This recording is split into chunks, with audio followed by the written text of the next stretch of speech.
Hey Dave, what did you see from Walker this evening? What, I guess, kind of stood out from you about his stuff and how he handled short rest? God, I honestly, I want to say he had better stuff than he did the other night. I think the solution is to have him go on short more often. I think sometimes, and this is just kind of, he just seemed relaxed. And sometimes when you might be a little bit more fatigued and not too amped up or too strong, you sort of kind of try not to do too much. And all night long, he stayed in his delivery. All the stuff, the velocity, the characteristics of his secondary pitches was really good.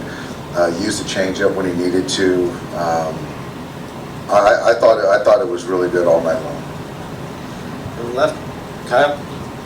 Dave, Gavin Lux reached base, all 4 plate appearances tonight after coming close to a game-winning home run last night. Just what are you seeing from him at the plate right now, and what do you like about what you're seeing? I think I just love the heartbeat, the composure.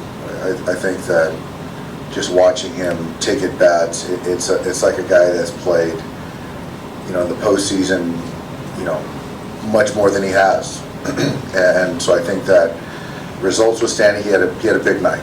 He had a big night, but I think that how he's kind of conducted himself in this setting is very telling. What gives you the confidence to put him out there in center field as only his 7th career start out there in a big spot like this? I think it's more of I trust the person, and he's a baseball player, and I think that if I felt that the moment would get to him, and in this situation, not as much experience out there, then I would kind of rethink it. But I just feel that he can handle whatever situation I put him in, and this has been a big growing year for Gavin. Down here, Claudia. Dave, can you talk about Bruce Dark-Rattle and how he has improved, especially in this postseason? He's really, I guess I can say, composed again. I mean, he's really shown a lot of poise. He's a very emotional guy, but I think, when you're in the postseason, the emotion is already sort of going to be there naturally.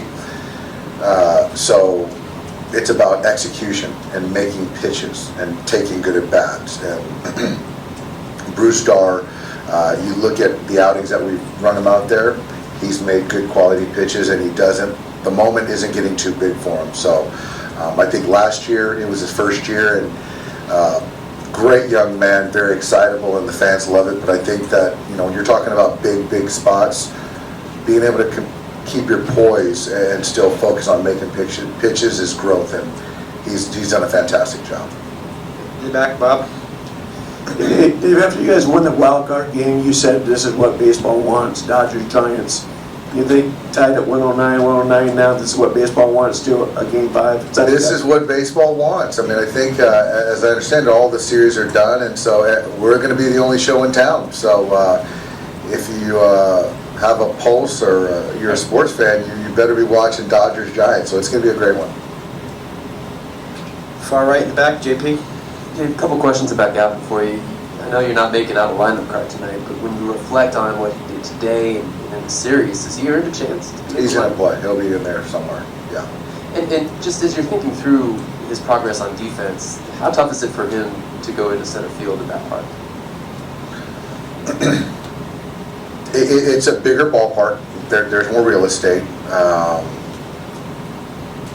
I think it just boils down to you either trust a guy out there or you don't, and he either makes a play or he doesn't.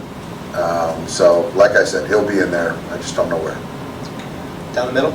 Dave, there was an offensive rhythm that started from DeSclafani but went to reliever to reliever to reliever. What was different in the at-bats that allowed you guys to establish that rhythm and keep it? I think that early on, I think we talked after Game 1, I think when we're at our best is when we use a big part of the field. And so you saw that with Trey and that double, scoring Corey. And Corey did that same thing with his base hit for his first hit of the night. And I followed that up again, against that McGee at bat. But I think when we're at our best, that's what we do. And so it just allows us to see the baseball a little bit longer, make better swing decisions. And I think tonight, it could have been a lot more skewed, the score. So I thought we took some great at-bats and didn't get rewarded. But if we continue to take those at-bats, I like our chances. In the middle, in the back. Okay, regarding Mookie Betts' home run, that at-bat, was that one of those at-bats where it was a good at-bat, it was a good planning at-bat, and also there was the sense watching the game that the score should be higher than it was. Did you feel that as well? We did, but the bottom line is the scoreboard is the only thing that does matter, and they were still in it to the end. So I think Mookie's been getting some hits, but to see him go backside like that was really impressive. I told him after the homer, I said that's his best swing he's taken all year. But yeah, these guys, the Giants, they do a great job of kind of limiting damage, keeping their club in it, and then they kind of prey on momentum. And so, fortunately, we got enough outs. Far left, Dylan. Hey, Dave, this might be kind of dumb, but just entertain me for a second here. Just that feeling you kind of described with Walker, right? That maybe, pitching on short rest maybe kind of freed him up in some ways. It looked like with Lux, right? Kind of a similar thing where you're kind of taking a gamble of sorts, right? I thought Bellinger's swings probably looked as good as they have in a while. Was there maybe a bit of a, let's just go out and play, where our backs are against the wall, let's just go out and play ball? Yeah. There is a lot of that. I think that, just talking to Cody, talking to Gavin, things of whatever it takes to help the ball club win. And when I hear things like that and I believe it and trust it, it's about, then it's kind of whatever happens, happens. I want to be prepared. And like I said, in the postseason, playing back against your wall, win or go home game, there's natural kind of anxiety or pressure, whatever you want to call it. But I think that if you have that mindset, it just alleviates some of it. And I think that Gavin being in the batter's box, in the outfield, Cody in the batter's box, he's forgotten what happened in the regular season and he's present.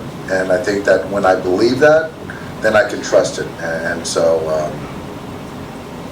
that's I think that's been a big kind of driver in their kind of success so far in the postseason. And just one more from me. Obviously Walker and Julio, their personalities are pretty different off the field, but on the field in terms of the way they compete, the way they kind of handle big moments. Do you see things in common between those two guys? A sneaky thing, I think, that the thing that I think the most common thing between those two is that they watch the game. They watch everything. They're very curious, and they came up together in the minors, but both talented, so that's a similarity, obviously. But I think the thing that I love about those two guys, and they're the present, they're the future of our club, is that they're very perceptive. They watch whether it's hitters and coaches, when we talk about the game itself and how the game tells you what happens. And so they just love to watch baseball players and learn. Okay, here in the middle on the right. Yeah, Dave, we've seen Walker in this sort of elimination games before, but is there anything you can learn from him or see from him, seeing him do this now on short rest? Like I said, Julio is a great competitor. The moment doesn't get too big for him. So I was afraid of Walker today. Yeah, as far as Walker? Yes, Walker today. Seeing him on short rest, getting a chance to see him in an elimination game on short rest, anything you can learn from him that you hadn't before? Well, like I told him after he came out, I was like, this is something now you've checked a box.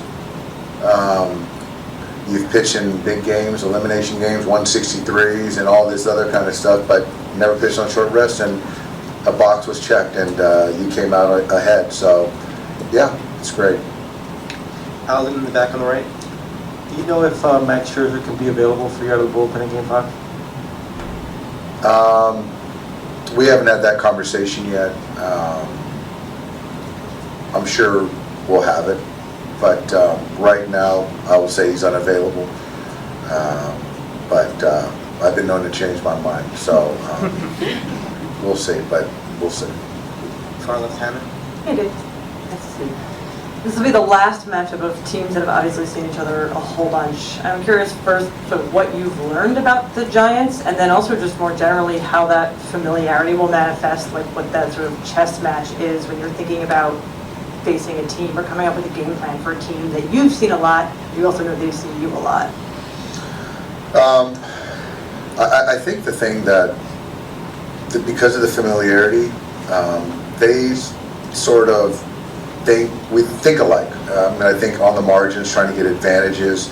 So I think the playbook is kind of, we know each other's playbook. So now it just goes to old school.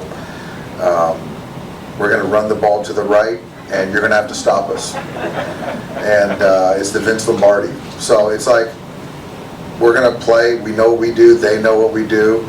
We know who they want to have the baseball, in Game 5. They know who we want in the matchups we're trying to get.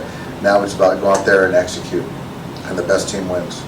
Okay, we're going to take one more here in the middle. Lot to like about what Julio has done this year, a lot to like about what he did last year in the World Series, but in this situation, taking the ball in Game 5, what do you like best about him being the guy that's doing that? I like the way that he wants to be the guy, and he's got great stuff. He just wants to be the guy. He wants to be the guy. Thanks a lot, Dave. Thanks, guys.